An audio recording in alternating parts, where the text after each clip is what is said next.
C'était une nuit froide, le silence enveloppait l'immeuble à logement. Dans l'obscurité de son appartement, un jeune homme était paisiblement endormi lorsqu'un coup sourd résonna à sa porte. L'esprit encore embrouillé par le sommeil, il se leva et alla ouvrir. Sous la faible lumière du corridor, se tenait une femme. Son visage portait l'empreinte de la détresse et de la peur. Des tremblements animaient ses mains fines.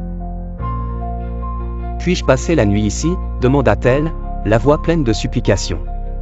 Elle fuyait un conjoint violent, disait-elle, et avait appelé sa famille qui viendrait la chercher le lendemain.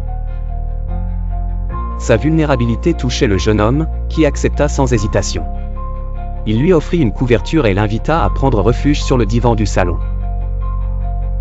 Le matin s'éleva avec une lenteur déconcertante, dispersant l'obscurité de la veille.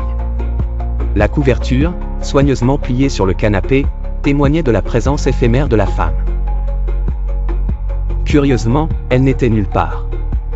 Le jeune homme, supposant qu'elle était partie, se prépara pour sa journée de travail. Le soir suivant, un autre coup à la porte. La même femme, le visage meurtri cette fois, implorait à nouveau un abri. La pitié de l'hôte s'accroissait face à ses blessures visibles. Une fois de plus, il lui offrit le refuge temporaire de son salon. Chaque matin, le même constat, elle avait disparu avant l'aube.